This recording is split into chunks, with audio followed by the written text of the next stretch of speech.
স্বাগতম সবাইকে। আমি সহিদুজ্জামান রাসেল। আজকের টিউটোরিয়াল আমাদের ফোনে সেভ করা কন্ট্যাক্ট সম্পর্কে।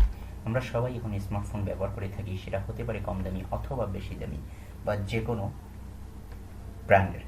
কিন্তু আমাদের কন্ট্যাক্ট নাম্বারগুলো খুবই গুরুত্বপূর্ণ। আমাদের বিলাসিতার দরুন বারবার ফোন চেঞ্জ করলেও কন্ট্যাক্টগুলো কিন্তু একই থেকে যায়। সেক্ষেত্রে ফোন হারিয়ে গেলে কি করতে হয়? বিপাকে হারিয়ে যায় অনেক ইম্পর্টেন্ট নাম্বার। সহজেই আরেকটি ফোন ম্যানেজ করতে পারলেও সব কন্ট্যাক্টগুলো ম্যানেজ করা যায় না, বা ফোন চেঞ্জ করলেও ফোনে সেভ করা নাম্বারগুলো কপি করে নিতেও পোহাতে হয় ঝামেলা। তাই আজ দেখাবো এই সামান্য একটু কিছু সেটিং দ্বারা কীভাবে আমাদের কন্ট্যাক্টগুলোকে করতে পারি চিরস্থায়ী। তো আর বকবক না করে চলে যাই টিউটোরিয়ালে।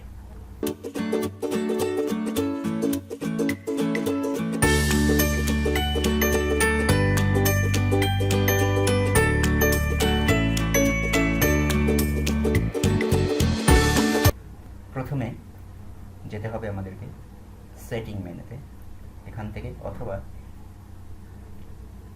নোটিফিকেশন বার থেকে সেটিং, অ্যাকাউন্টস,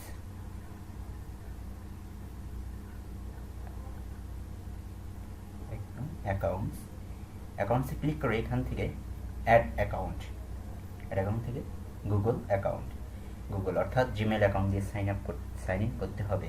অথবা আমরা চাইলে সরাসরি গুগল প্লে স্টোর থেকে গুগল প্লে স্টোরের যে জিমেল অ্যাকাউন্ট আপনাদের যদি থেকে থাকে সেটা দিয়েও হবে, আর যদি না থেকে থাকে নতুনভাবে সাইন ইন করতে হবে। অথবা গুগল প্লে স্টোরে গিয়ে এখান থেকে ডিরেক্টলি আপনাদের জিমেল অ্যাকাউন্ট ও পাসওয়ার্ড দিয়ে সাইন ইন করলেই হবে। আমি দেখাচ্ছি প্রসেসটি। প্রথমে আমার জিমেল আইডিটি,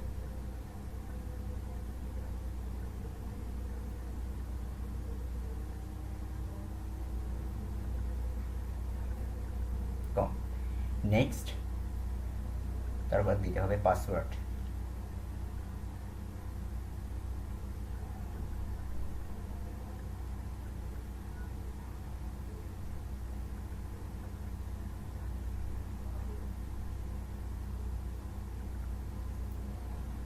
ফোনটি ল্যান্ডস্কেপ মোডে নিলাম যাতে দেখতে সুবিধা হয়। পাসওয়ার্ড দেওয়ার পর আপনাদের এই অপশনটি আসবে না, কারণ আমারটা 2 ফ্যাক্টর ভেরিফিকেশন করা আছে, যার ফলে আমার এটা আসছে। আপনাদের ক্ষেত্রে পাসওয়ার্ড দিলেই হয়ে যাবে। জিমেল অ্যাকাউন্টটি সাইন ইন করে পাসওয়ার্ড দেওয়ার পর আমাদেরকে দেখাবে এরকম একটি অ্যাগ্রি বাটন। নেক্সট দেওয়ার পর আমাদের জিমেল অ্যাকাউন্টটি সাইন ইন হয়ে গেছে আমাদের ফোনে। এখন আমাদের যা করণীয়, আমাদের কন্ট্যাক্ট মেনুতে গিয়ে দেখা যাবে জাস্ট ম্যানেজ কন্ট্যাক্টস থেকে গুগল থেকে যে সিঙ্ক্রোনাইজ করে দিলেই হবে। এই কন্ট্যাক্ট সিঙ্ক্রোনাইজ হচ্ছে আমার গুগল অ্যাকাউন্টে কন্ট্যাক্টগুলো সেভ করা ছিল, এখন এগুলো অটোমেটিক্যালি চলে আসবে। আগে কিন্তু কন্ট্যাক্ট ছিল না, দেখুন আগে কোনো কন্ট্যাক্ট ছিল না, এখন অটোমেটিক্যালি আমার এখানে সব কন্ট্যাক্ট চলে আসবে। যেভাবে যে কন্ট্যাক্টটি সেভ করা ছিল জিমেল আপনাকে সেভাবেই আপনার কন্ট্যাক্টগুলোকে দিয়ে দেবে। দেখুন চলে এসেছে অটোমেটিক্যালি। এখন যাদের ফোনে জিমেল অ্যাকাউন্ট নেই তাদেরকে জিমেল অ্যাকাউন্ট খুলে তৈরি করতে হবে, এবং যাদের জিমেল অ্যাকাউন্ট আছে কিন্তু তাদের জিমেল অ্যাকাউন্টে কোনো কন্ট্যাক্ট সেভ করা নেই, সেক্ষেত্রে তাদের করণীয় হচ্ছে তাদের কন্ট্যাক্ট মেনুতে এসে সেটিংয়ে গিয়ে তাদের default account for new contacts অপশনে দিয়ে দিতে হবে শহীদুজ্জামান, অর্থাৎ আপনার যে জিমেল অ্যাকাউন্টটি আপনার ফোনে সাইন ইন করা আছে সেই জিমেল অ্যাকাউন্টটি। এটার অর্থ হচ্ছে আপনি যখন কোনো নতুন কন্ট্যাক্ট সেভ করতে যাবেন, ফর অ্যান এক্সাম্পল দেখাচ্ছি, যখন নতুন কন্ট্যাক্ট সেভ করতে যাবেন সেভিং টু সহীদুজ্জামান @gmail.com, অর্থাৎ আপনার জিমেল অ্যাকাউন্টটিতে এটি সেভ হচ্ছে, আপনার ফোনে বা সিমে নয়, সরাসরি আপনার জিমেল অ্যাকাউন্টটিতে কন্ট্যাক্টটি সেভ হচ্ছে। সেটা যদি আপনি অফলাইনে থাকেন তাও আপনার জিমেল অ্যাকাউন্টে সেভ হবে। আপনি যখন নেট কানেকশন চালু করবেন অটোমেটিক্যালি এটা স্টোর হয়ে যাবে আপনার জিমেল অ্যাকাউন্টে, এবং পরবর্তীতে আপনি যখন ফোনটি হারিয়ে ফেলবেন বা সিমটি চেঞ্জ করবেন বা কোনো কারণে সিমটি যদি হারিয়ে যায় আপনার কন্ট্যাক্টগুলো সেভ থাকবে। আপনার শুধুমাত্র যে কোনো ফোনে আপনার জিমেল অ্যাকাউন্টটি যখন সাইন ইন করবেন অটোমেটিক্যালি সিনক্রোনাইজ হয়ে আপনার কন্ট্যাক্টগুলো সেভ হয়ে যাবে, আপনাকে আর কষ্ট করে আনতে হবে। এখন আপনি চাচ্ছেন আপনার ফোনে থাকা কন্ট্যাক্টগুলোকে আপনার জিমেল অ্যাকাউন্টে নিয়ে যেতে, যাতে পরবর্তীতে আপনার ফোনটি চেঞ্জ করলে বা সিমটি চেঞ্জ করলে আপনার কন্ট্যাক্টগুলির কোনো ক্ষতি না হয়। সেক্ষেত্রে আপনাকে করতে হবে এই 3টে ডট, এটা হচ্ছে মেনু বার, এখানে ক্লিক করে এখান থেকে ইম্পোর্ট বা এক্সপোর্ট অপশানে গিয়ে সিলেক্ট করতে হবে যে অ্যাকাউন্ট থেকে আপনি কন্ট্যাক্টগুলো কপি করতে চান।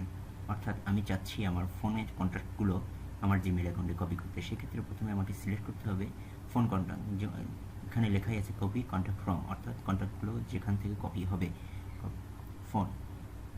এরপর নেক্সটে গিয়ে কপি কন্ট্যাক্ট টু, অর্থাৎ যে অ্যাকাউন্টে সেভ করতে যাচ্ছি, আমি চাচ্ছি আমার জিমেল অ্যাকাউন্টে সেভ করতে, যাতে কন্ট্যাক্টগুলো চিরস্থায়ী হয়। সেজন্য আমার জিমেল অ্যাকাউন্টটি সিলেক্ট করাই আছে, আপনাদের যদি না থাকে অবশ্যই সিলেক্ট করে দেবেন।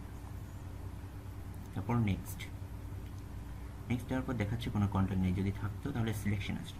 আবার আমরা নিচ্ছি সিম 1 থেকে copy contact from SIM 1, next copy contact two sahidujjaman@gmail.com Gmail অ্যাকাউন্টে, নেক্সট।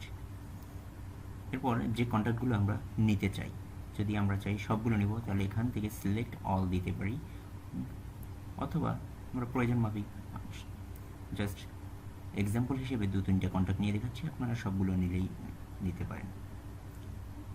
তারপর ওকে, সাথে সাথে আমাদের কন্ট্যাক্টগুলো কপি হয়ে যাবে আমাদের জিমেল অ্যাকাউন্টে। উপরে দেখুন নোটিফিকেশন বারে দেখাচ্ছে কপি কন্ট্যাক্ট সাকসেসফুলি, অর্থাৎ আমাদের কন্ট্যাক্টগুলি আমাদের জিমেল অ্যাকাউন্টে কপি হয়ে গিয়েছে। এখন আমরা যদি সিমটি বা ফোন থেকে এই কন্ট্যাক্টগুলো ডিলিট হয়েও যায়, আমরা পুনরায় যদি আমাদের জিমেল অ্যাকাউন্টটি সেট আপ দিই আমাদের ফোনে, তাহলে অবশ্যই আমাদের কন্ট্যাক্টগুলো ফিরে আসবে।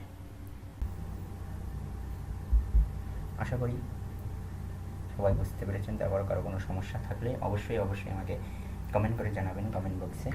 আজ এ পর্যন্তই, পরবর্তীতে দেখা হবে নতুন কোনো টিউটোরিয়ালে।